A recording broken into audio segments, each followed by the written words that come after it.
આજના સમયમાં ટેકનોલોજી ઝડપથી વિકસી રહી છે.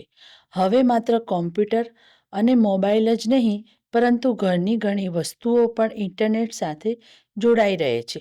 ઇન્ટરનેટ ઓફ થિંગ્સ, જેને ટૂંકમાં IoT કહીએ, તે વસ્તુઓ ડેટા એકત્રિત કરે છે, માહિતી ઇન્ટરનેટ પર મોકલે છે, આપમેળે નિર્ણય લઈ શકે છે.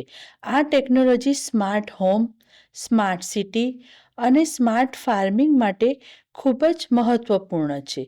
જેમ કે આપણે એક ઉદાહરણ દ્વારા સમજીએ તો, તમે ઓફિસથી ઘરે આવી રહ્યા છો અને તમારી સ્માર્ટ કારે ઘરના સ્માર્ટ એસીને મેસેજ મોકલ્યો કે તમે 5 મિનિટમાં પહોંચવાના છો. એસી ઓટોમેટિક ચાલુ થઈ ગયું અને રૂમ ઠંડો થઈ ગયો. આ જ ઇન્ટરનેટ ઓફ થિંગ્સ છે. તો ચાલો તેના વિશે વધુ માહિતી તો આંચલબેન પાસેથી લઈએ. તો જણાવશો કે ઇન્ટરનેટ ઓફ થિંગ્સ એટલે શું? હા, ઇન્ટરનેટ ઓફ થિંગ્સ એટલે એવો ઉપકરણ જે ઇન્ટરનેટ સાથે જોડાયેલા હોય છે અને એકબીજા સાથે ડેટા શેર કરે છે. સરળ ભાષામાં કહું તો, જ્યારે મોબાઈલ, ફ્રીજ, એસી, કેમેરા, કાર અથવા ઘડિયાળ જેવી વસ્તુઓ ઇન્ટરનેટ દ્વારા વાતચીત કરે અને આપમેળે કામ કરે, તેને ઇન્ટરનેટ ઓફ થિંગ્સ કહેવાય. આંચલબેન, IoTની કામગીરી શું હોય છે અને તે ક્યાં કામ કરે છે? કામગીરીની વાત કરું તો, ઉપકરણો વચ્ચે ડેટા શેર કરાવે છે, સેન્સર દ્વારા માહિતી એકત્રિત કરે છે, ઓટોમેશન કરે છે, દૂરથી નિયંત્રણ શક્ય બનાવે છે અને સમય અને ઉર્જા બચાવે છે.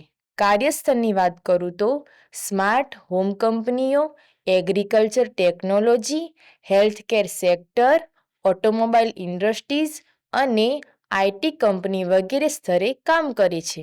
IoT બનવા માટે વ્યક્તિગત ગુણો કેવા હોય છે? ગુણોની વાત કરું તો, નવી ટેકનોલોજી શીખવાની ઉત્સુકતા, પ્રોગ્રામિંગમાં રસ, પ્રોગ્રામિંગ ભાષાઓનું જ્ઞાન અને સમસ્યા ઉકેલવાની ક્ષમતા, ઇલેક્ટ્રોનિક્સ અને હાર્ડવેર જ્ઞાન, ડેટા સમજવાની ક્ષમતા તેમજ ટીમમાં કામ કરવાની ક્ષમતા હોવી જરૂરી છે.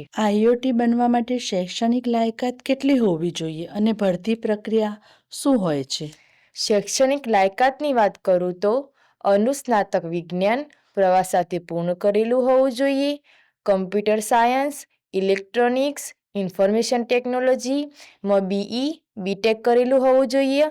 ભરતી પ્રક્રિયા વિશે વાત કરું તો, સોલ્યુશન આર્કિટેક્ટની ભરતીમાં શૈક્ષણિક લાયકાત, પ્રોજેક્ટ ચકાસણી, ટેકનિકલ ટેસ્ટ, ટેકનિકલ ઇન્ટરવ્યૂ અને HR ઇન્ટરવ્યૂ દ્વારા પસંદગી કરવામાં આવે છે. તો આંચલબેન, IoTનું માસિક વેતન કેટલું હોય છે અને તેમાં પ્રગતિના અવસર મળી રહે છે? જી હા, સરકારી ક્ષેત્રે સરકારશ્રીના ધારાધોરણ મુજબ તથા ખાનગી કંપનીઓમાં વેતન તમારા અનુભવ, લાયકાત અને કંપની પર આધાર રાખે છે.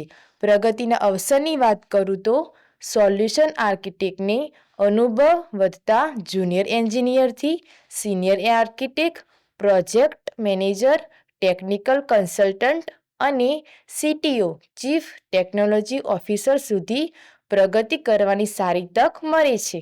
IoT બનવા માટે શિષ્યવૃત્તિ કે કોઈ યોજનાનો લાભ મળી શકે છે? હા, શિષ્યવૃત્તિ માટે રાષ્ટ્રીય શિષ્યવૃત્તિ પોર્ટલ, સ્કોલરશિપ પોર્ટલની અને શૈક્ષણિક લોન મેળવવા માટે PM વિદ્યાલક્ષ્મી પોર્ટલથી માહિતી મેળવી શકો છો. તો મિત્રો, આ સંદર્ભે અભ્યાસ ક્યાં કરવાનો થઈ શકે છે અને તેમાં સફળ થયેલા વ્યક્તિઓની સાફલ્ય ગાથા તથા કેરિયર કાર્ડની લિંક અને આ હોદ્દાની વધુ માહિતી આપ આ વિડીયોના ડિસ્ક્રિપ્શન બોક્સમાંથી મેળવી શકો છો.